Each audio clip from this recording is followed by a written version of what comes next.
Good morning, everybody. Boom, boom, kaboom. It's Snoop Nukem in the room. I am here and you are here. Why? Because we are crazy again.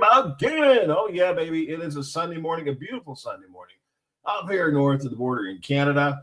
And yeah, this is a oh, I almost wanted to put this podcast back an hour because the Canada USA game is on right now. Obviously, it's 1-1 heading into the third period.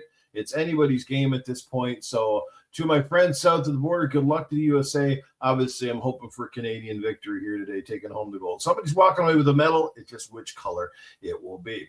Speaking of colorful individuals, we have one of the latest and greatest, my good friend, my former co-panel member on Gaming After Dark, the one, the only, the video game complainers himself is our guest this morning. Welcome, Perry.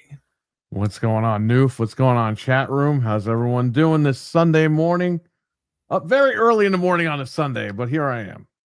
I'm glad you're here, brother. I couldn't wait to get you on. Obviously, episode 4, and I can't believe I'm already on 4 and heading down for number 5. We've got some of the fantastic people, some great supporters of my channel and your channel as well. A lot of the people that are near and dear to you are near and dear to me, and I love it. It's great. We got our good friend and co-panel member in here, Wicked Has in the building. Hottie, let's go, baby. Hockey, baby, let's go. We also have this morning, we got Yo Danny Quizad. Yo Danny, welcome to the show, brother. I know you, Danny, does a great job over moderating with Mag and I think on Colt and stuff like that. So great job, you, Danny, and welcome to the podcast this morning. Venom Dave, our good buddy, is in the house this morning. Good to see you. We got Pink Pickles here as well. The one and the only. Welcome back to the world of living, Pink Pickles. So you had a little bit of a vacation, I think. I hope that went well for you. Cougar Man 69 is in the building. Oh, yeah. Never heard some growling in here. Dallas Ray, my brother from down under, is in the house. We got, I think it's Carrie or Kyrie. I'm not sure. I'm sorry if I pronounced that wrong. But Carrie 864 is in the house and says, no way, I'm early for this. Welcome, Kerry. Great to see you here. We got our good buddy and Nintendo guru himself, Fazat, is in the building. What is happening, brother? Good to see you. And we've also got D4876. Good morning. But first of all, he has dropped a super chat right and early. Way to grow with that coffee. How about read that one out, Mr. Perry? Noof's part of a well-balanced breakfast. Well, he sure is, especially this morning. Yes. I just hope I'm not like the part of the breakfast that sends you to the toilet with the runs. You know what I mean? I hope not. I know me and my wife, we tend to go to McDonald's quite often, sometimes on breakfast, especially on the weekends. And my God, as soon as we get home, she's just running for the John. But welcome, everybody. Episode number 4. Give me a second. I'm just trying to update the list with so many people here early this morning. I'm just trying to keep everybody up. I'm going to tell you why. If you're not aware, obviously, this is the final week to get your entry in for this R36S Portable Console. We're going to be giving it away next week on episode 5, but you needed to be in the chat. So whether this is your first time in the chat, you'll get 1 entry. If you've been here since the inaugural episode, you should be up to 4 entries right now, which will give you extra chances to win. So yeah, no, it's going to be a good morning, and like I said, let's hope that I'm hoping at least that Canada can pull out a big victory over in the hockey scene. So just give me a sec here, guys. I'm entering while I'm just catching up with the chat. Perry, what games have you been playing, man? I'm sure there's been a ton to play the last little while, and I know lots of people out there in the community sort of on a bit of a Resident Evil kick with RE9 coming next week. So tell us what you've been up to. I've been playing Resident Evil 2, the OG, and the remake all month long. I might be diving into RE3 remake and RE4 remake probably tonight and tomorrow. We're about to be snowed in, so I'll probably be streaming all day with that. But also been playing Jurassic Park, the collection. It's being delisted on April 1st, so it was I think it's $5.99 on PSN. I actually had fun with it. I beat the Game Boy version of Jurassic Park 2, which I'd never played before. So really cool. Nice. Like the old 16-bit Jurassic Park stuff. Yeah, well, they had the Game Boy version, so I'm playing like the little 8-bit handheld version. Yeah. On the screen. So it was really good. That's a fun really game. Cool, man. I played a lot of games in the 16-bit era, but Jurassic Park, I don't know if I've ever played it, to be quite honest with you. I'm not really a fan of the Super Nintendo version. The Genesis version was a little bit better, but even that one was a pain to play and get through. But this Game Boy version, I was just trying for the hell of it, and I was like, wow, this is really good. So yeah, I remember when that came out, it was kind of a big deal, especially on the Genesis. They had a lot of like involvement from the people throughout the movie studios, I think, when they built that game. So yeah, at the time it looked really good too. So we got to welcome Dark Zone in the house. We got Lady Gamers 1980 here as well. Welcome to the show this morning. My name is Captain Ketch is here hanging out with us. Good to see everybody. I've also been playing Reanimal. It just released about a week ago. I beat the game in one sitting. It took about 4.5 hours. Yeah, their games are not known for being overly long, but they're great experiences. And just the art style, the animation, and everything. That team at Tarsier, man, they just got this thing going, and the fact that they were able to make a co-op is really cool. Oh yeah, right? Yeah, I think that's awesome. So I love that game. And now that my wife got home from vacation, we're gonna play co-op at some point. So check that stream out. Sweet. All right, well, let's get right into the show, everybody. We got a couple of important topics to talk about, but before we get to that, let's start out with this, speaking of games, the latest game releases. As far as myself, I've been kind of all over the board the last couple of weeks, kind of dabbling with this and dabbling with that. So for me, like a lot of times I even forget what I'm playing because I've just been playing sort of everything. But I started this game. I don't know if you guys saw my unboxing of the Zenless Zone Zero controller from GameSir, but it's a fantastic controller. Check out that video on my channel if you haven't. But I've been playing a little bit of that game, and it's made by Hyoverse. I think it's Hyoverse. That's the developer that make Genshin Impact. Of course, Zenless Zone Zero is also free to play on PlayStation and Xbox. It's pretty cool. Like I've been having some fun with that, and just a bunch of other stuff in the meantime. And I'm hoping to try to get the start Ninja Gaiden 4 here right away. But I'm actually looking for a co-op partner, maybe to go back through and play Resident Evil 6 because I've only played a little bit of that game when it first came out. I did enjoy it, but I don't know what happened. I just never got around to finishing it. And because obviously it's kind of a Resident Evil month, I would like to definitely get going on that and finish that one up. All right, so we're going to share the screen with you here because we got some let's get down to the latest game releases. This calendar brought to you courtesy of www.releases.com. So starting out on February 23rd, which happens to be tomorrow, looks like Rainbow Six. Hang on, did I even share this here? Or maybe I missed something here. Let's see here. Oh yes, it's on the screen. Okay, perfect. I thought I missed it. Back to that, Rainbow Six Siege looks like it gets an Android version starting tomorrow. Fallout 4, the anniversary edition. If you've never played the original game, I suggest you get on that. I'm sure it'll be the best version of the game possible. That comes out on the Switch too, so fantastic one there. Bread and Fred. That's an interesting game. I wonder if our good friend Fred will actually play this game. Oh, you know what would be funny if Dreadful Fred played it. Dread and Fred, yeah. That would be funny. Ember Bane for the PC, Rise of Piracy. Then on the 25th, we got Reigns, The Witcher. Looks like some kind of a cell phone game for Android. Nested Lands for the PC, early UFOphilia. That's just a weird title right there. Yes, at least it doesn't have. I got to keep this PG soon. You gotta keep it clean, man. We got Yuto Waramunu Zantu. That's for PC. Holy shit, that's a mouthful. They Killed Your Cat. I don't like the sound of that game, but They Killed Your Cat for PC. A lot of PC shit. Railroad Corporation 2. Dice Million PC. On the 26th, starts to get a little spicier. We got City Hunter for the Series X, PS5, Hunt the Night, PlayStation 5, Switch Series X, Towerborn, PlayStation 5, PC. Now, this is a cool revisit to the old Tokyo Extreme Racer, one of the coolest racing games back in the day. So that one's coming out of retirement. No Sleep for Konami Date, I guess it's right, or Konami Date, I don't know. Xbox Series X, PlayStation 5. Of course, a big one, the Server Slam, sort of like the test run of Marathon, coming out from Bungie on the PlayStation and the Xbox. That'll be interesting. It'll be interesting to see what kind of reception they receive to that one, as it's a huge title for Sony this year. Will it live up to the hype, or will it die by the sword? I don't know. Disney Afternoon Collection. There's a classic coming to the Switch 2. I actually pre-ordered that this morning on Switch 2. Yeah, those are classic games. Those are great fun. But I love that old Scrooge McDuck one. It's fantastic. Path of Mystery for the Switch, Raiden Fighters Remix Collection, another great old school classic top-down shooter. Maid Cafe and Electric Street, Fatal Fury, City of the Wolves, as a series of PlayStation 4 Spellcasters for the PC, Age of Empire, Fall of an Empire on the PC Building Simulator 2. There you go. You got lots of experience with that one, Perry. In real life. In real life. Not even got a simulator. So there you go. We got Pools, which looks weird. That's for Switch.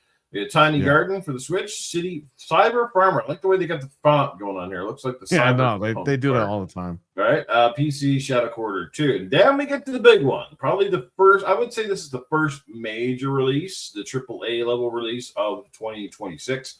With Resident Evil Requiem coming up for the PC, the Switch 2, the Series X, and the PlayStation 5. So looking forward to that. I know a lot of guys are going to be playing that game day one.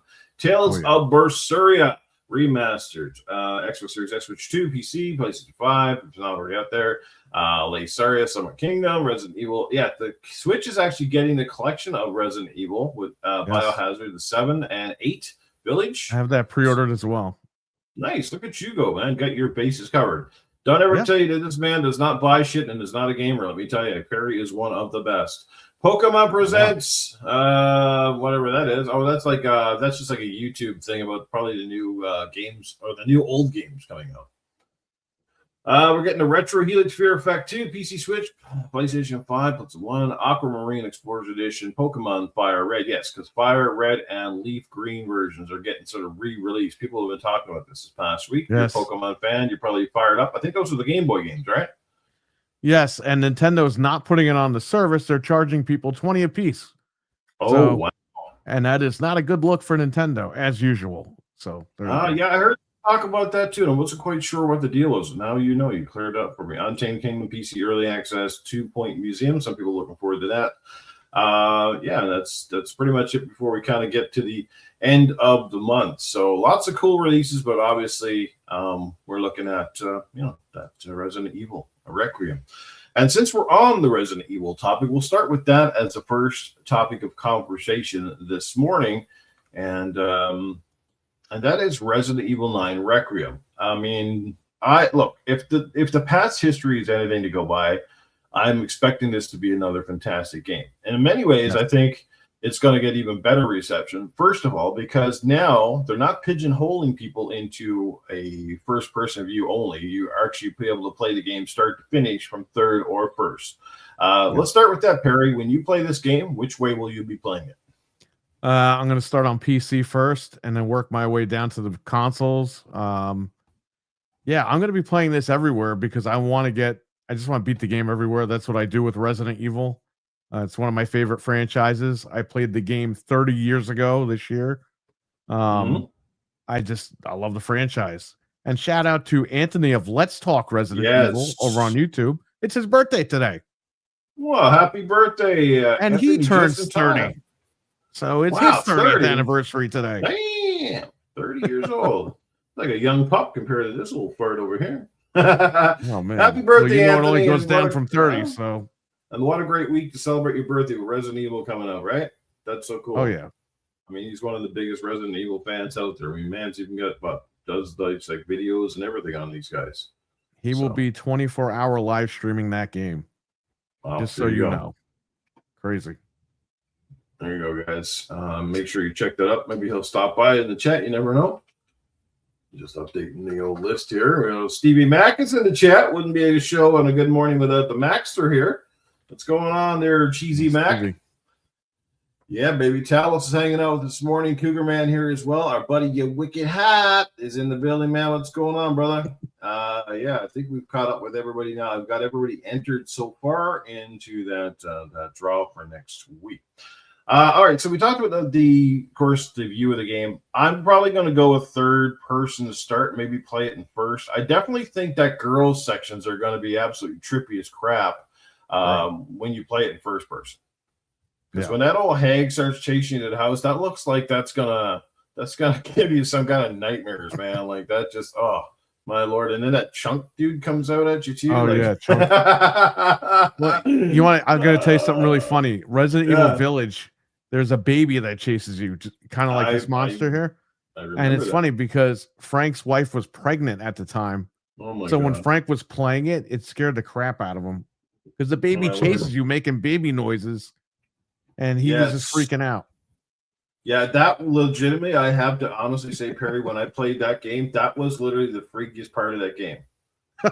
The rest of the game had some moments too, but my lord, it was nothing crazier than being like in an enclosed space with this giant ass baby chasing you. And it's creepy. It was creepy. Yep, you don't want to change that diaper, let me tell you. No way. Absolutely not. Hopefully, like I said, we're seeing some people are trying to leak this game online. I think there are people that have early access copies to it and stuff like that. So hopefully we can stay. A lot of places were selling it early. Amazon in New York shipped it to people about a week or two earlier. Okay. And then you had people in California buying it earlier from mom and pop shops. Right. But yeah, and people are leaking stuff out. They're leaking videos out. But there's a little bit more to those videos that they're not telling people because they want to throw people off. I will just say this. Whether you see spoilers by accident, just buy the game, play the game. If you avoided all the spoilers, then you're good to go. But I would say, if you're spoiled or not, you should check the game out anyway because it looks like it's a hell of a gameplay game. So I'm usually pretty good at avoiding that stuff, and I'm going to play it regardless of no matter what happens. It's still your experience, yours to make yours. What has been your favorite Resident Evil game up to this point?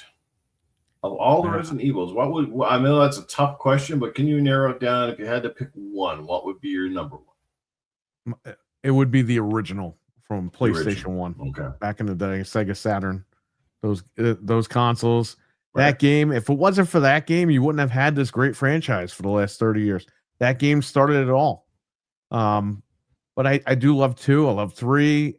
OG4 I like, but 5. I mean, Xbox 360 was on fire with Resident Evil 5. That was the first Resident Evil on the Xbox platform. Yeah. And that game just blew up, and that was a great game. I really enjoyed 5. 6. Me too. 6, they changed a lot, and 6 looks like they didn't know exactly what they wanted the game to be. Like they were trying to appeal to different audiences, I think, with that one. We call it Gears of Evil because it tried to be Gears of War and Resident Evil and a little bit of Call of Duty. But 6, I would even, if I were Capcom, I would just retcon it, but they didn't. So right. But those are my favorites. RE2 remake is beautiful. Like Capcom knows how to remake a lot of their games, and they do it well. So RE2 remake is like up there as well. RE4 remake, incredible. Absolutely incredible. I enjoy RE4 remake more than the original Resident Evil 4. So, I mean, hats off to these guys. They know how to make games.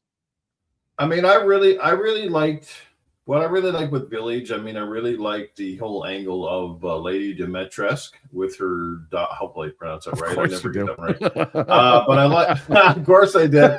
But yeah, getting chased around the mansion, by this giant lady in a wicked ass hat and her daughters. But that was kind of a cool game. It's kind of funny how they keep sort of keeping the series similar, but sort of evolving in a way, because you kind of had that a lot of weird stuff going on in the last one, sort of like a werewolfy kind of thing going on. And, they keep taking into these villages and then in these different places. And, but I'm going to say for me, I would go with 4 overall, especially the remake version of 4. It was just so well done graphically and stuff. And I think what sold it entirely for me was getting the Resident Evil VR mode for that game. That game just played entirely differently in VR. Not only did it become scarier, but it became actually, in a sense, I'd almost say a little easier to play. And the reason I say that is because just aiming with a VR controller is just like super precise compared to a lot of the just using a actually hand controller, because it's almost like pointing a real gun or a light gun in a sense. And I found trying to get headshots was so much easier, which in itself conserves you a lot of ammo. Yes. and makes that a little bit better. But of course, the problems of VR at times is when things get hectic and you're kind of switching and you're turning, and then your kind of view gets off centered, or there's different things like that. And you kind of get a little fidgety with stuff, and it kind of you know what I mean. So yeah. Reloading that shotgun's a pain in the ass, but it's Oh, fun. the shotgun and the sniper rifle was a bit weird too. Like the I way you didn't have get to up to that yet, reload, but and you got to like use scope. So like when you're sitting there, yeah. Some of the weapons were a little bit like crazy. The pistol obviously was great, but oh yeah, shotgun, you're like yeah, you get to like go down like you're actually loading up an actual shot. It's crazy. It's absolutely crazy.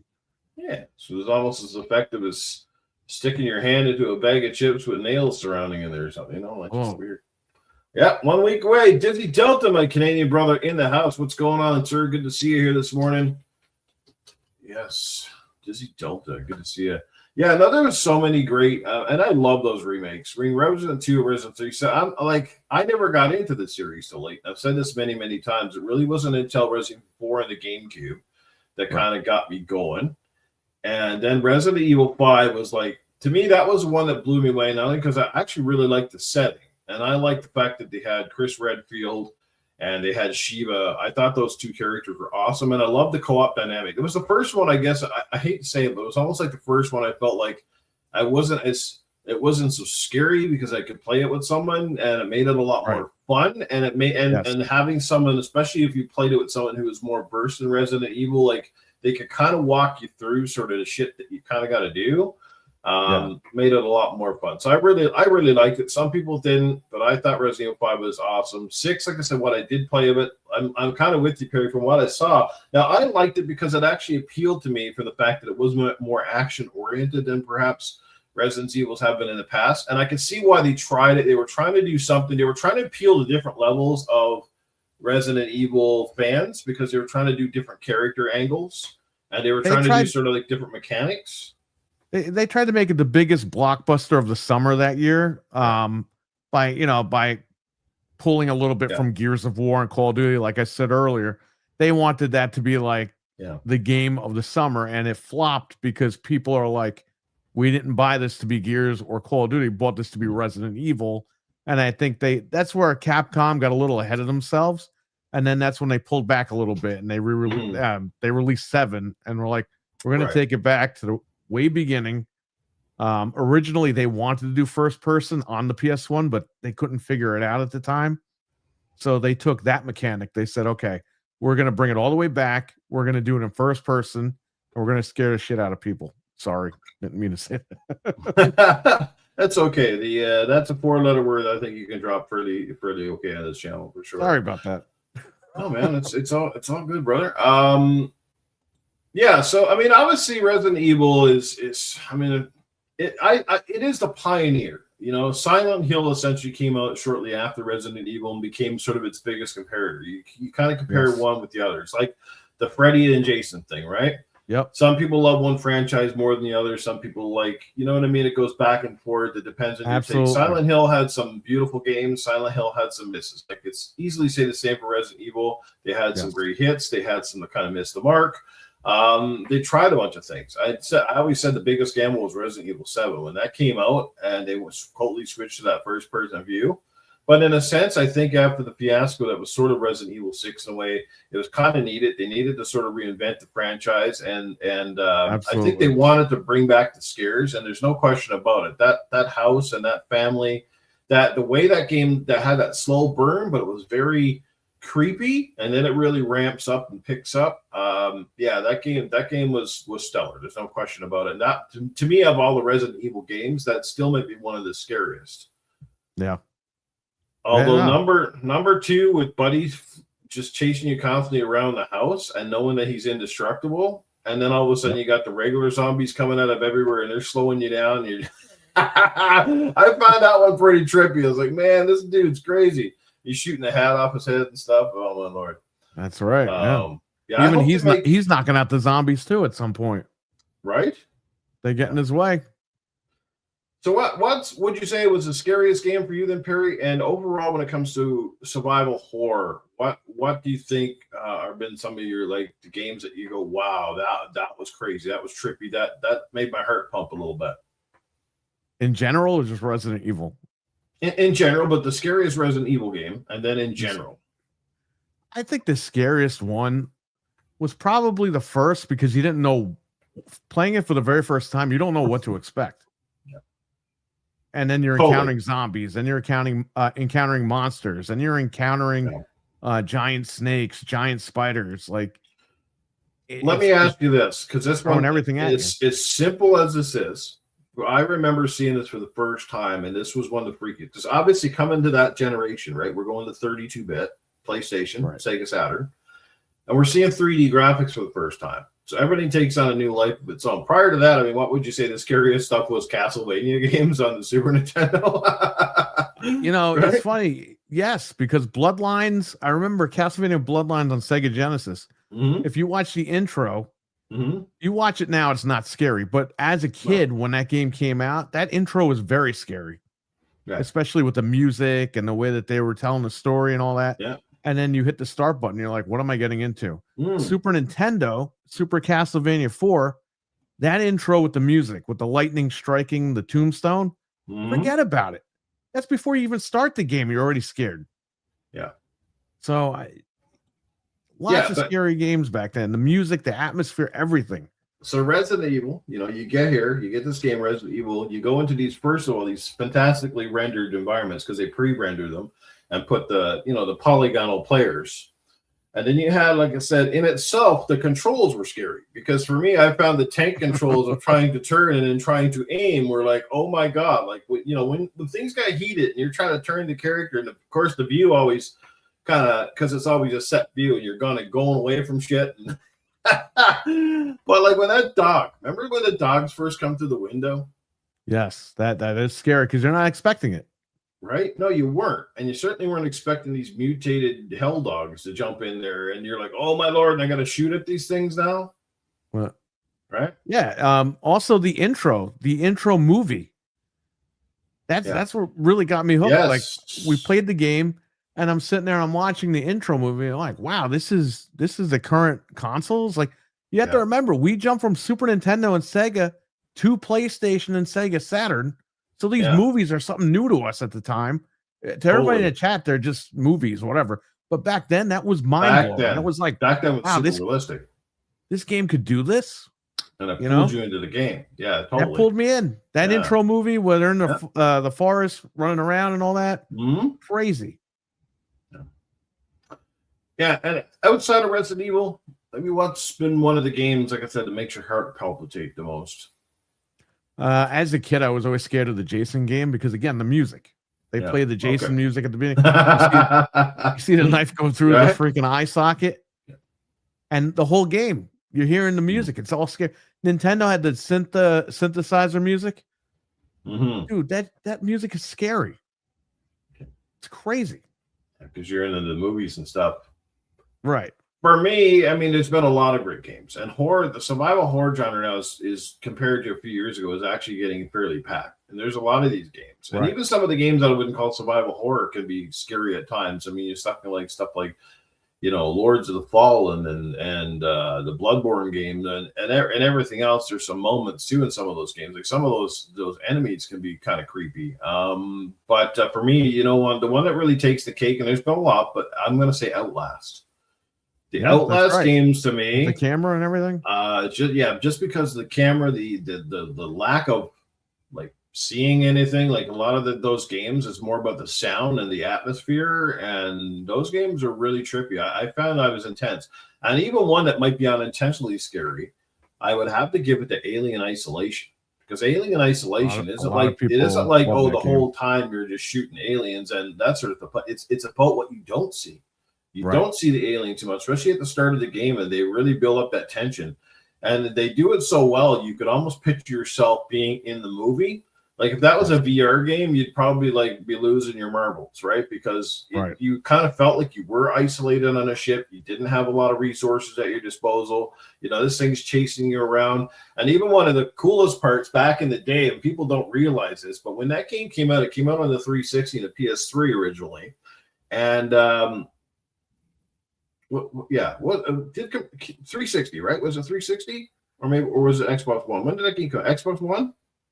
Yeah, Outlast, I think it was Xbox One. No, Alien Isolation. Oh, Alien Isolation, that was on both. That was on 360 and Xbox One. Yeah, because I think if I remember correctly, in the came 360, out around the same time. One of the trippiest parts about it was that if you had the Xbox version, the Kinect would use the audio, and if you enabled the setting, you had to be quiet, because what happened if you sat there with your controller and you were making too much noise, your mom came in and started yelling at you for dinner. The alien would hear this thing. It would literally start coming for you, would hear the sounds and would track you down. And I thought that was trippy, like how they use tech to make the immersion even better. That's cool, right? Can you just imagine? Well, you'd be killed every minute if you lived at a daycare somewhere. Oh. So I played a horror game last year on PC. It's called Skin Freak, and I beat that game in one sitting. But I'll tell you what, man, that was a scary game. And that's by Puppet Combo, and they make PC and console games. A lot of their games are on the Xbox Store, PlayStation Store, and even some of them are on Switch. They make a lot of horror games that are based on like 80s slashers and stuff like that, and the premise. And they just nail the mood, the atmosphere. Yeah. The graphics look dinky and all that, but believe me, like you play those games, you're going to keep the lights on for a couple of days. Indeed. Yeah, there's been so many great ones. One of the ones I had the most fun with in the last couple of years too, and I wouldn't call it the most scary game ever, but it had its moments. I just love the atmosphere and how well it was done, and I'm going to have to give it to the Callisto Protocol. That's right. Great game. That game to me, honestly, was criminally sort of underrated and overlooked. Yeah, it had some issues, but I just thought the way they did the environment and the atmosphere and those creatures and stuff and coming out of the snow and some of the moments that they did in that game, I thought it was really well done. I applaud that game. And sadly, we're probably not likely to see a sequel to something like that. But I think they did, as Mag said, they did Dead Space better than Dead Space. Which, if you didn't know, the people that made Callisto Protocol, a lot of them were ex-devs from the Dead Space team. So, yeah, they did a pretty good job. I like the game. I want to go back through it again and finish it up. I finished it on the PlayStation. I didn't finish my version on the Xbox. So, it's from on the chat. He's like, what was he said? The scariest thing on NES is the Monopoly auction music. Yes, that is a very aggressive and scary song while you're bidding for property in Monopoly for the Nintendo. Hey, Chrissy Bakley is in the chat, not Christy Brinkley, guys. I always laugh at that. Hey, Christy Brinkley's here. The Suffering. She says the Suffering, indeed. Reminds me of a great joke. Did you know what? How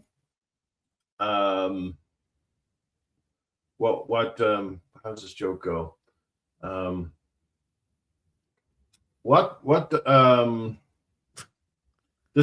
Here we go. There's three types of rings in a relationship. There's the engagement ring, the wedding ring, and then finally the suffering. Jesus Christ. Hey, what's going on? The Aldo Tron is here. What's happening, brother? Sorry, I had to get a little joke in this morning, and that one was PG enough that we could roll that one out. Yeah, no, great topic. Like I said, Resident Evil guys coming out at the end of the week. I suspect I'm going to see a record number of people probably playing this. And you said you're going to start out on the PC. When I pick up my copy, I haven't 100% decided. I mean, I'm probably not going to buy like 2 or 3 copies. It's probably going to be one or the other. And I just haven't decided if I'm going to get which console I'm going to buy it on. I'm kind of leaning on the Switch too. And the reason I think I'd like to start with that version is simply because I can take it places. Yes. Then I'll be able to take it places. I can play it on my big TV. And based on the footage I've seen, it doesn't look like it's, sure, the hair is a little bit more realistic, I think, in the other versions. But outside of that, I didn't see a lot of I didn't see enough to go, oh my God, like I got to avoid the Switch 2 version because it just doesn't look good at all. Like it looked like it's pretty awesome. Matty Burns is in the house. What's going on, brother? Good to see you, man. Yeah, speaking of Matty Burns, me and him still haven't finished Dead Space 3. We were playing that, man. We've been on and off with that game for probably about 4 or 5 years, eh, Matt? Wow. Yeah, it was weird because we wouldn't be online very often together. And we get on, you want to play this game? So we play Dead Space, you play like a level or two, and then we'd stop, and then we'd go like another 7 or 8 months, and then we'd hook up again. That was kind of funny. We're going to talk about that topic in just a few moments, Lady Gamer. It's a great question, and I don't want to take this down a negative rabbit hole here. Like, everybody's going to kill this topic to death for the next 4 or 5 weeks until something else comes out crazy. Michael Donnelly, what's going on, man? Good to see you here. Got to add all these people to the chat too. But let's speaking of, I guess let's talk about games coming back. We're hearing that Ubisoft is potentially bringing back some games. They're laying off some people too. It's a sad news, very sad news. But in the good news, they have said they're still committed to various games, and one in particular that looks like it's getting an anniversary edition, going back to one of the first properties that I would say was really one of Ubisoft's properties that made them kind of big, or certainly one of their first notables, and that was Rayman. That is coming back apparently, Perry. It's already on the eShop. They're already got an eShop. There you go. I didn't know that. They're doing like a 30 anniversary edition. So, yep. Which means I suspect there's a possibility we could see Rayman. We haven't seen one since what? Rayman? About 10 years ago on the Wii U, and it was on the Xbox 360. Yeah, I have it. It's a phenomenal game. And I think they ported it over to the Xbox One as well. So you had Rayman Origins and Legends, and I think those were the last ones. So is Rayman one of the best? Would you say Rayman is probably one of the best characters, like IPs, perhaps, that never got sort of the love it really deserved? Because I don't think it was ever promoted or played, but most of those Rayman games are pretty solid. Whether it was the 3D stuff or the 2D stuff, what would you say? I would say he was highly underrated. He was. I used to read GamePro, EGM, all the magazines back in the day. They always had magazine ads for him, and we were like, "Oh, who's that?" But never really had anything big going on, like no cartoons, nothing. Like you said, he wasn't really promoted as much. But we got Bubsy all over the place, and he sucks. Yeah, he came back. We're still getting Bubsy, and he sucks. Good old Bubsy. He can't get the love. Hopefully, this Rayman collection, the sales are good, and the developers go, you know what? We'll bring back one more Rayman game. Let's see how it goes. So yeah, that's nice to see a resurge, but we're still hearing the rumors that Splinter Cell is either getting remade or coming back, and I see one of the devs is kind of confirmed that yes, they are still working on it apparently, despite having some layoffs. What do you think? I'll believe it when I see it, because I heard in 2018 it was supposed to come out, and I haven't seen it. It's almost 10 years later. So yeah, Sam Fisher, like that guy is close to retirement. They're gonna have to bring out a new character. The guy's gonna be about 100 years old by the time he gets back to a game. Yeah, I would actually like a new Splinter Cell as well. So hopefully that this is on track. But I've been hearing for almost 10 years now, it's coming. Don't worry. It's like, where is it? Speaking of collections, we talked about the DuckTales collection or the Disney collection, and Chrissy Bakley brings up a good one in the chat, which I had no idea was coming back. Ren and Stimpy is getting their collection. What do you think about that one? They are getting a collection. It's great. Any way that you can bring back the older games on the newer platforms, I'm down for, because it's less emulation. You don't have to worry about other means to play the game. You can just buy the stupid game and play it, especially if you grew up with those games. You can now add them to your current library and then play them as you wish, at your leisure. So, but I kind of like it's a low risk, low investment kind of proposition. You bring some of these old games back, which you don't really have to do a whole lot with, but it helps. The nostalgic guys typically will pick it up, whether they buy it full price or on sale, so they kind of win. And then of course, the newer fans, it sort of introduces them to it and kind of gets a feel like, is there enough interest in these franchises to sort of bring them back full time or invest in the future of said character? As far as Xbox is concerned, how many of us have been crying? We want Banjo to come back. We want Conquer to come back. We keep saying that. Seems like nobody's listening to us. But we've certainly said more than, and it's something that certainly Xbox, as much as they made some great games over the years, we haven't seen enough of that in the portfolios, like good platforming games, which I think still have a space in the market. Despite sometimes like Astrobot not selling as well as it should have, especially for the quality of game that is. And I guess that's always a scary proposition for these companies, is that like, yeah, we're going to put these games out there, but are people going to buy them? Like outside of Mario or perhaps Sonic, what what platformer kind of resonates with people, right? It's hard to build a character. It's hard to build an to get to that established point. I mean, Mario and Sonic, they're at the point now, like I said, where they transcend gaming because those guys are like in movies and games and comics and toys. Like, they spawn their own lines of shit. So like that's far and above where Rayman could ever hope to be and probably will never be. I always say too, it's kind of weird to have a character that has no limbs. It's kind of weird. So that's good old Rayman, but it's also game preservation as well. Yeah, now the Ren and Stimpy games are preserved on the current gen hardware, so take that for what you will. It's just Henry Heck is in the building. What's going on, Henry Heck? I will add you to that list of people that have showed up again. It's Henry Heck. Give him heck, Henry. Hey, if you ever start up your own podcast, Henry, that's a fantastic name for you. It's just giving them heck with Henry Heck, the gaming channel. Nickelodeon Splat Pack just came out too.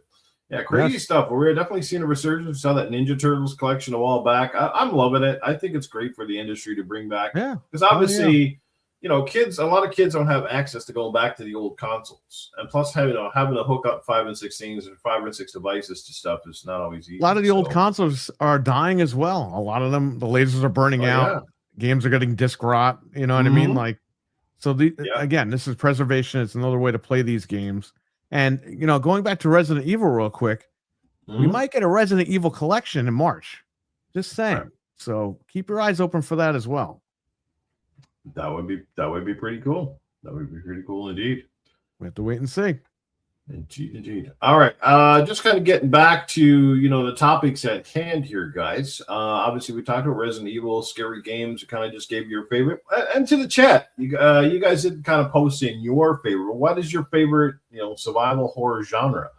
Another genre there too that I don't think got enough love was the Evil Within series. I love the second game, especially with the unlimited ammo code. I had a blast with that stuff. That changed the whole game for me because I found the game was a little bit annoying up until they gave me the ammo code, and then I was like, now I'm digging this. You know what I mean? Right. I mean, I guess it kind of takes part of that out of it, which is the reason why a lot of these survival horror games don't give you like, hey, here's 5,000 bullets, have at her. Because, when you are running low on ammo and you're trying to conserve things, it definitely makes, your encounters a little bit more, you either have to be precise or choose when to run, choose when to engage, all those sorts of things, or use your melee. And that oftentimes means you're going through more health packs because you're, all that sort of stuff. So Resident Evil 4. They don't mind charging you for those infinite bullets because you can buy the $5 packs for all the remakes right now on the stores. So. You're right about that. Yes, they made a way to make some money. I was like, we're gonna get these suckers. We're gonna get $5.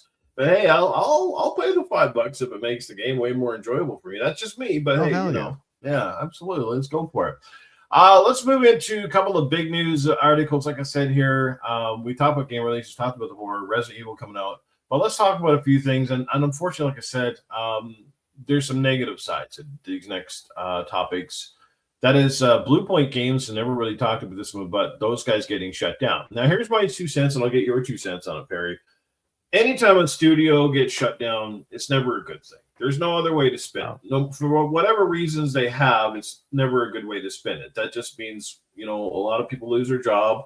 And in some cases, some of these developers are very talented. They're good at what they do, and there's no question.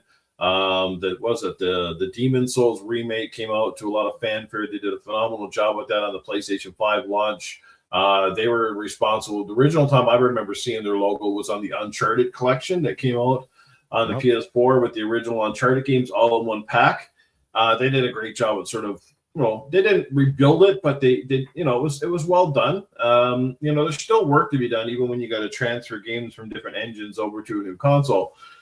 But with saying that, they hadn't really done much in a while. So either like Sony couldn't figure out what to do with the studio, or because we all know there was tons of games that I think from PlayStation's back catalog that those guys could have been working on or remastered and probably would have made some bucks. Like everybody keeps saying, like, what about Jack and Dexter, or even some of the old SOCOM games, make a SOCOM, or bring back a Killzone trilogy, you know, but have them done with, especially that first Killzone game, which a lot of people missed out on because it was at the sort of the PS2 and it wasn't the greatest game, but maybe remake it and put them all in a pack. So there was a lot of things that I think they could have done. But at the same time, I'm just going to end it off here. They were also studio that, again, they didn't make original IPs. They were just making, you know, remakes of stuff or remasters. So like how, you know, the outrage we kind of saw about this is like it's bad, but how do you, like, it's not like they're shutting down Naughty Dog. You know what I mean? Right. So what's your take on it all? I don't know, man. It's just they made some good ports, some good games, and it sucks because they ported over Uncharted really nice with the 60 FPS and all that stuff. Demon's Soul, they ported that over very nicely as well on a PS5. It sucks that they had to close them down, but you know, this is the industry right now, unfortunately. And I think when these studios get shut down, they'll find other places. Some devs will band together and they'll create new studios. Mm-hmm. And you'll see more of that as the years go on with these layoffs. The layoffs are unfortunate, but sometimes it's better for the industry because these guys go indie and then they can build themselves back up into bigger studios. So right. Let's hope that happens for a lot of people. I think it will happen. So, indeed, someone will pick up some jobs. It's unfortunate. Like I said, they're not the first, they're not the last. There's been a lot of casualties in the gaming industry over the last couple of years. So moving on to the biggest news, just kind of breaking a few days ago. So like you said, it's kind of funny, right? Because Sony comes up with this news, everybody does their podcasts and talks about this Blue Point thing. And then before the dust has even settled, then we get the big one. You know, my phone is blowing up. I'm at work. I hadn't seen any. I wasn't looking at my social media accounts all morning. And then I see like boom, boom, boom, boom, boom. And you can know where I'm going with this. Yes, the one, the only. Phil Spencer has retired. Now, there was speculation years ago on different podcasts that, you know, this time was coming sooner than later, but I think it kind of came out of the blue. He's obviously known about it for some time. And again, once again, and I don't want to start rumors. I don't like believing that.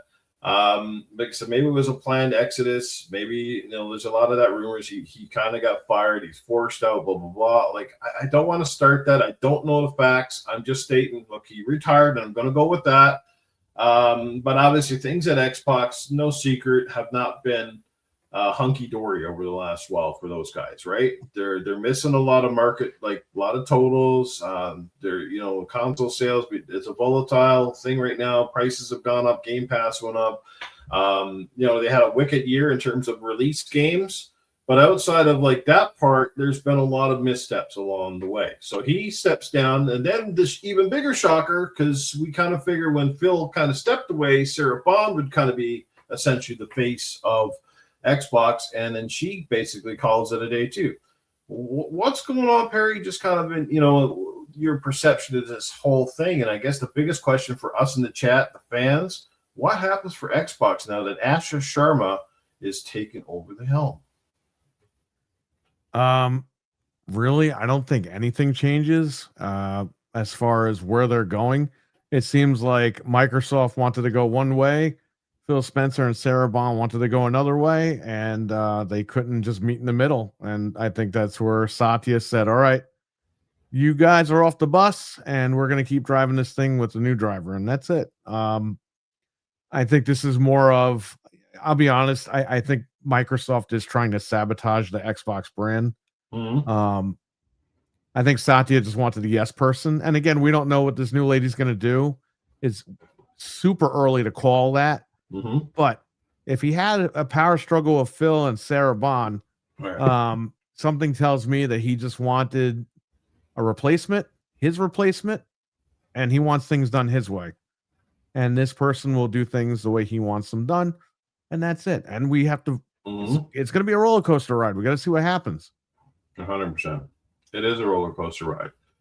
I mean, I just want to go out, you know, officially here. Like, you know, was Phil Spencer perfect in his role? By no means.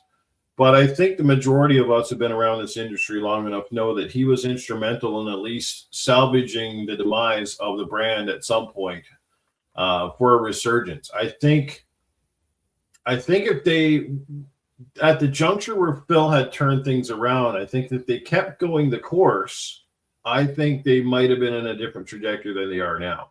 Absolutely. But a lot changed. The industry was changing along with it.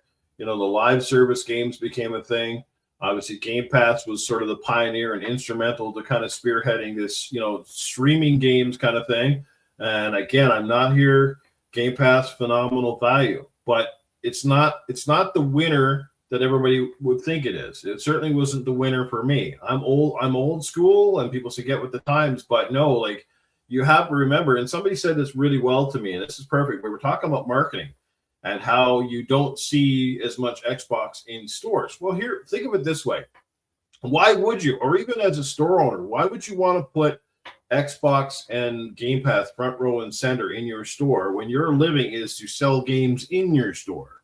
And by doing Game Pass, essentially what you're basically telling people is, we got a better deal for you if you just come over and buy this console. Don't worry about what Walmart is doing. You don't need to go and buy the physical copy. We're going to give you this big deal. We're going to put all those games in there for you. And you're going to pay, you know, $10 a month, $15 a month. So why pay the $80 on my shelf? So guess what happened? The shelves started shrinking. Less and less games. And guess what? The first ones who shrunk the shelves the fastest, Xbox, obviously. Like, why give people that choice? You want people to go to your subscription service, right? It makes sense. I get where they're going. But my point is, I don't think it was necessarily right. I think they had to play that line a little finer. They didn't do it. They kind of put all the eggs in basket A and said to all of us old guys and people that like the traditional method, you guys can kick rocks, right? So I don't know. Like Phil did a lot to help the brand. He was certainly the face of the brand. But that put exponential pressure on him too, because he was so approachable. He was like a gamer. He was in the community. Now, of course, Ash had taken a lot of heat because, well, she's not a gamer. She comes from an AI background. She comes from Instacart and stuff like that. Like I said on Twitter, I'm willing to give her the benefit of the doubt. I don't necessarily think 100% that you got to be like an entrenched gamer to be successful, but is she just there as to be a face to kind of take the fall when stuff hits? You know, if it doesn't turn around, is she just kind of like the fall guy? Right? You get rid of the two faces. She becomes the heel, you know, wrestling terms, and she takes the heat, right? She takes the heat when the meetings hit the street. It could be that scenario, right? Well, let's just bring in someone that nobody will really care about. You know, she's going to say all these great things, but look, Phil said a lot of great things too. And guess what happened there? Right? Oh, yeah. At the end of the day, he didn't have the final say. He could bring stuff into the conference rooms. He could say, this is what I think we need to do. But at the end of the day, they're going to look at the numbers and they'll say, well, what you do, yeah, it looks great for guys like me and Perry. But for the rest of the people, it's not making us the bread and butter that we want to make. Again, these corporations are at this stupid point now, it drives me nuts, where it's like, yeah, we're $1 billion company, but why settle for being $1 billion company when you could be $1 trillion company? You know what I mean? It's all, like they're so stupid in chasing this massive amount. Like when you're already rich, when is rich enough? Do you know what I mean? I know a lot of rich people, and it's never enough. Yeah, like even when they're old, it's never enough. If you're living comfortably, you already got 10 cars. Do you need 20 cars? Like, you know, you're already living above the average person. You need 30 cars. Yeah, I'm not satisfied with the $200 million bonus series here. I want 300. Like, it just drives me nuts. You know, like some companies are okay with being second or third fiddle. They're making great money. They're not in the red. I always say, if you're not in the red, you're making profits. You can live comfortably. You're successful, right? Right. Yeah, absolutely. Chase says it great with one word: greed. And greed is killing the industry. Absolutely. Sometimes you just got to be. It's like when you put out a game, you have a target goal, but you have to accept that if the game is successful, meaning 1.5 million copies, the game it makes money, it breaks even, or it certainly makes money. Be happy with the fact it made money. But the fact that 20 million copies just doesn't cut it anymore. Like, this is where they pickle the industry. But anyway, I'm kind of on a big old rant here. Just what's your takeaway? And everybody in the chat, I mean, you sad about this? You happy about this? Where do you think Xbox is going at this point? I think they're just going on they're going to stay on the course that they're on now. Crap. And You got the yes woman. So whatever Satya wants, she's going to deliver, and that's it. It's going to be the way. Congratulations, USA. Not to break it even, but the United States has beaten Canada in overtime. Oh, man. 2-1. So there you go. Congratulations to my friends south of the border. You are the Olympic gold medal champions. Oh, was it Team USA with the Mighty Ducks, or who won? Yeah, they won it. I don't know. I can hear the commotion in the background. I just checked the score, and it looks like they did it.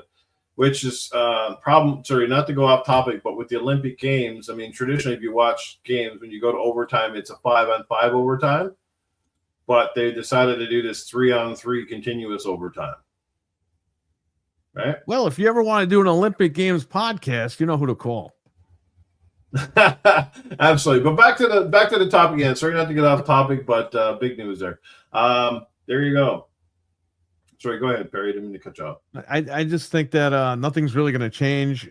She's just going to do what Satya wants, and that's pretty much it. And like I said, it's going to be a roller coaster. Where is Xbox, the brand, going to go? Mm-hmm. Yeah, I don't think a lot changes. In her statement, she said, "Oh yeah, we want to bring back the console gamers or whatever." But in the next paragraph, she said, "But it's been, but gaming is more than just one device. It's everywhere." Mm-hmm. It's like, so you're contradicting yourself right there. So right there, it's just like, I have no faith, but I don't know. We have to wait and see. That's the whole thing. We can say whatever we want on these shows, but we have to just see how it plays out. Right. And if it plays out bad, it's not good for the gaming industry because you need competition in the marketplace. Yes. So hopefully, by some prayer, this lady can get Xbox back to where it was, because we need it back to where it was. As gamers, even if you don't like Xbox, as gamers, you need it in the market space. Because if it's not there, Nintendo, Sony, Valve, they're going to run roughshod on everyone. You need as many competitors in the space as you can get. Yeah, and I think Fazal, he kind of sums up. It's like they loaded her up with a lot of the PR stuff because they know that, the sky is falling was going to be the mantra when Phil steps down. But they don't want people massively leaving Game Pass, like an exodus of people leaving Game Pass, like on Friday. You know what I mean? They want people to calm down a little bit and be like, "Oh, console? We read the word console. Oh, okay." Yeah. Not realizing in the next paragraph, exactly, is just saying the same thing that we've been dealing with. So Satya's bidding. So Michael says, "Who the F buys an Xbox outside of the USA?" Well, up here in Canada, lots of us up here owning Xboxes. We love Xbox up here in Canada. Xbox Canada is a big deal. It's we don't have the population of you guys. I mean, if everybody in Canada bought an Xbox, like we'd probably still sell like 30 million less than you guys would in the States, right? Wow. But we're still a contributor to it. We still help promote the product. They hold events up here. Canada's an integral part of PlayStation and Xbox success. Like I said, our country is mass in demographics, but we don't have a big population here. I mean, New York, I think the whole state of New York has almost as many people in it as the entire country of Canada, which is crazy, right? Wow. Yeah, it's insane, dude. Like that's news to me. Yeah, no, man. Like our population, is crazy. We have just so much unused land up here, but we cramp everybody in the small cities. Anyway, this topic for another day, but. No, I don't think a lot changes. I don't know how it can at this point. If there's any focus, as maybe they're recommitted to, again, bringing out the hardware. Maybe they'll take another look at the pricing structure potentially. And maybe, maybe there's a recommitment or focus potentially to some of the IPs that have been dormant or doubling down on some stuff. We saw a picture of her with Matt Booty, and they were coached inside the new Halo Studios room. Still moving forward. I think Halo is a huge part of Xbox plans to move forward. Whether Halo, the new Halo at least, because we know that Halo is coming out on the PlayStation 5, the Halo Combat Evolved game that's the remake. But do they keep some of those games now as timed exclusive? Do they still go all in on PlayStation? These are a lot of questions that we have, and again. We could speculate, we can sit here, but I don't like to do that too much. Yes, Xbox is actually very popular up here in Canada, and lots of people that have one. They play them for different reasons, but a lot of people love playing Xbox up here. So, yeah, man, it's a crazy time right now. It's hard to even fathom. The dust hasn't even settled, but I do wish Phil all the best, and Sarah. I wish them both all the best. Whatever endeavors they take forward next. Yeah, we make a joke of it. So wouldn't it be funny if Phil ended over at PlayStation? Although some guys would be like, no, keep him away from PlayStation. He's going to run him into the ground. All right? Yeah. Yeah. Indeed, man. Indeed. Yeah, I mean, it is what it is. At the end of the day, it's not the end of the world, but it is the end of an era. It is the end of a chapter. And it's, like I said, it's the bean counters now. It's their ship to run. So that's it. Yeah. So we'll see where that goes. Yeah. Yeah, like and Chase says that Xbox still is way more awful for me. I both enjoy and still play Xbox way more, and a lot of us do. A lot of people that I know still play their Xbox more than the PlayStation ecosystem. Some people are just, they love the controller so much, right? I am a big fan of the Xbox controller. It's one of the few things over the generations that they really refined and got it down. Yeah, like that's a beauty, man. Like, they got it down. Just the thumbsticks, the feel, the weight. It has almost everything, that you could want in a controller. The battery thing has never bugged me. Bugs some people, but honestly, it never bugged me because look, if you don't like battery pack cradle right here. Get a battery pack or go buy some rechargeables. It's not a big deal. Like for me, I always have the battery packs ready to go, and I have a couple rechargeables. It never became an issue. And I'd rather be able to take the batteries out and at least replace them than say, you get a controller that, don't look at that thing. Like a GameCube Xbox controller. This is a modernized GameCube wireless controller by Retro Fighters. That is sick. I've never seen that before. It is very interesting. Yeah. Right in the hands. So yeah, Xbox controllers are awesome. I mean, I gotta say PlayStation 5 controllers is the best of any generation they've done, but I still don't like those damn thumbsticks. I don't know. I don't like them pointing this way. It feels unnatural to your thumbs, right? Because see how your thumb is going to move when you're going up, you're kind of going away. Now, like this way, you're pushing, see how you're pushing your thumbs up, they're going up, right? Or pushing down. Your thumb is meant to go up and down. Your thumb goes this way. So that's what always threw me off. But you can buy third-party controllers that have that, that diagonal kind of spacing. So, well, I can't comment on that, man. Honestly, I've heard a lot of problems about the Elites, and it's awful considering how much you charge for the. Now, that's a fantastic controller right there. That's a Nintendo Switch 2 Elite controller, Pro controller. Phenomenal. Yeah, that's the nicest controller, in my opinion, outside of an Xbox controller. That thing feels really good. That's really good. Yeah, if you're going to play Nintendo games seriously on your Switch, get one of those things, man. They're fantastic.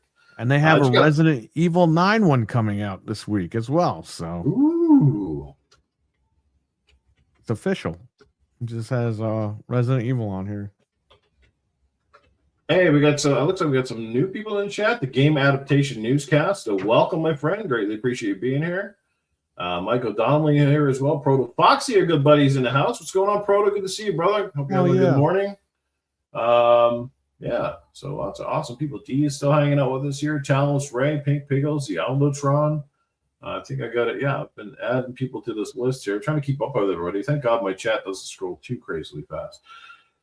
Yeah, crazy times, man, to be in the gaming industry from a studio perspective or from an executive perspective right now. It is wild. But I do, like I said, I do wish Asha all the best. I hope that whatever happens, that she can, I guess at the end of the day for me, I want the brand to still survive. I want there to be competition. I don't want them to go away. I think anybody that says we'll just go away is kind of silly. We've already seen the effects of Xbox not being as strong of players he used to be because Sony is really taking their foot off the gas. I don't think that's unintentional either. I think they're just in cruise control right now, and it's like, well, why do we really need to put out games? We can let our studios cook, as they say, because there's nothing really coming out like from the direct competition. They're on cruise control with our money and our time. Yeah, all in on this. You know what I mean? So, enough is enough. Proto's on a different sense. He goes, the DualSense is ass. The DualShock 4 is goated. Yeah, see, I like the DualSense way better than the old DualShock. Just the feel is better to me. The triggers feel a lot nicer too. But that's my opinion. Everybody has their thing. Like I just said, I bought that Zenless Zone Zero controller. I did an unboxing of fantastic controller and great value too. Like a lot of cool stuff in there for like 150 Canadian. So be even less than that in the States. So yeah. The Hyperkin Competitor is the best controller for Xbox Live I've ever bought. I have that. I have that in the closet, actually. It's a very nice controller. All right. So we're just over the 1 hour mark. I think we've kind of hit all the talking points here this morning. Been another great show, episode 4. Big week, like I said, Resident Evil week. And can't wait to come back here next week because we'll be able to talk about some of the reaction to the game for those who have played it. I'm sure my next guest will be definitely talking about it indeed. And my next guest for next week, guys, is the one, the only, the middle-aged game guy. Will be here next week. So share that out, and I look forward to having him on the show. He's a good friend of mine. He's an awesome podcaster. His channel is really blowing up. He's doing really well for himself. And again, that's what I say, man. If you're consistent, you're entertaining, and you're consistent, things are just a matter of time. But this has been a great show. Phenomenal guest with the Game Complainers himself, who's also a good friend of mine. I can't wait to play some games with you guys. And don't forget, if anybody wants to join me for Resident Evil 6 later, please send me a message. I'll be playing on the Xbox.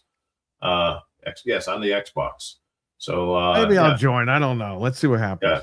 Yeah, I'd rather play it with a friend, but if not, I'll just run through it myself. It's all good. So, yeah. But anyway, we're going to get out of here.